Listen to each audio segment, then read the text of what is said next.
Parts are back from the ultrasonic cleaner now. They've come up pretty well. Most of the stains are gone.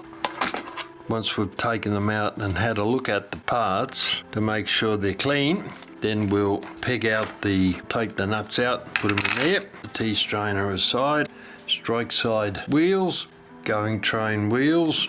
Now what have we got in here? Backcock, if I can get it open, there we go. Backcock, put it over there. Next one, snail, put it over there, and the minute wheel. And the last one should be the fly. Yep, there it is, the fly. All right, that's all the parts now. Those in there. Now we're going to peg out the bushing holes on the front and back plate. I'll just put a sharp point on our pegwood, and then we can start to run round and make sure that all the pivot holes on the plate, both front and back, are clean and they've got no dirt or anything left inside them. They all look pretty good. No dirt on there, so it means the ultrasonic cleaner had done a pretty good job. Run over a few of these, twist it round 3 or 4 times, check it out. Now front plate, same thing. Spin the pegwood round 3 or 4 times, take it out, have a look. A little bit there. I'll clean the tip off a little bit, and we'll jump back into that same pivot hole.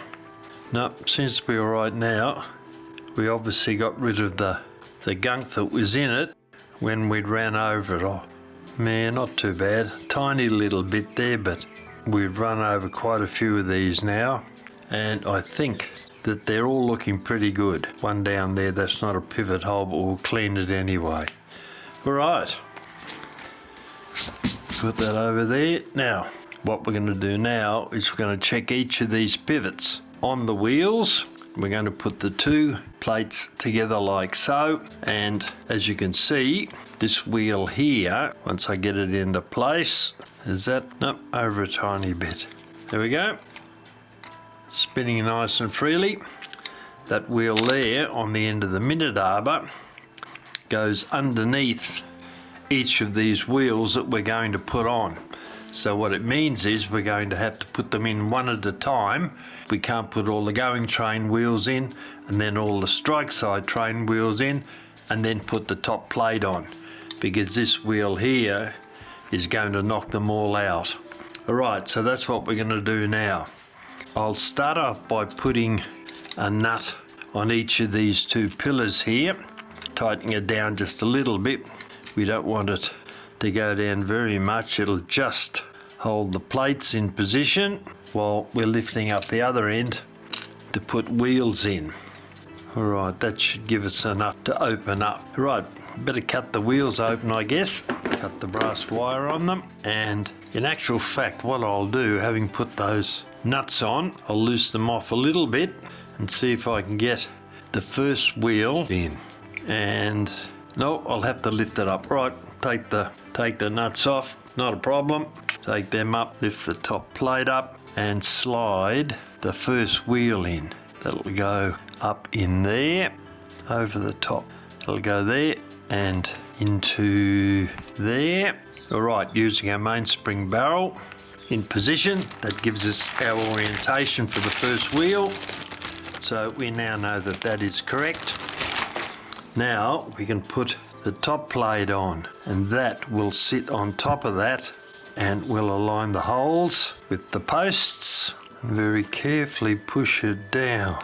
It's getting down there. We need to align those top couple of posts. Let's see what we got. Yep, lift that up there. That looks all right though.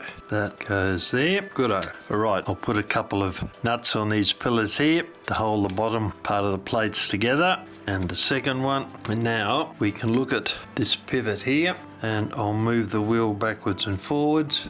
A little bit of movement there, but within 5%, I would say. The same that side. So I think that those will be all right. We'll check and see what else we've got to do. Now, where's our gap for that hammer lever to go? All right, I'll open the plates up a little bit so we can put the next wheel in, which will go, it's a bit easier to see it from this side. That'll go there, and get that pinion aligned, which is correct there. Now the top one, which is just under that plate. Right, almost there. Where's our pivot aligner? Goes up, and the gathering pallet pinion goes in there. And that one, holding it there. And the gathering pallet is going to fit into there. It's a bit, that's got him. Yep, that one's right. What we've got to do now, I'll put the hammer lever in over here, and also the gathering pallet wheel will fit into that hole there. Tiny bit, that's got him. All right. Okay, first one. Now we're looking at that pivot there. That looks pretty tight actually. Yeah, virtually no movement in there at all. Now, that pivot there, check the end plate. You can see it moving backwards and forwards and spins pretty freely considering it's driving 3 other wheels that are much bigger at the moment. While we're here, we might as well have a look at the end of the gathering pallet wheel. Change my tweezers so I can get a better grip. No, that's looking pretty good. That side there's looking pretty good too. All right, so that's the first couple. Now we'll have to loosen off this nut here. Won't take it all the way off, I don't think, because we're going to put the escape wheel in now. And the escape wheel is going to fit there. I'll check that bottom pivot hole. Get a bit more light on it maybe. There we go, that's got him. Now I need to lift the top plate up a little bit and slide the escape wheel pivot in a little bit higher. That's got him. And where are we located now? We get pretty close. I'll check that up a bit closer. Make sure we're slightly out before we clamp it down. We don't want to lose any pivots. All right, they're in, and it would help if we had the hammer lever in position. Now we should be able to just slide the escape wheel up.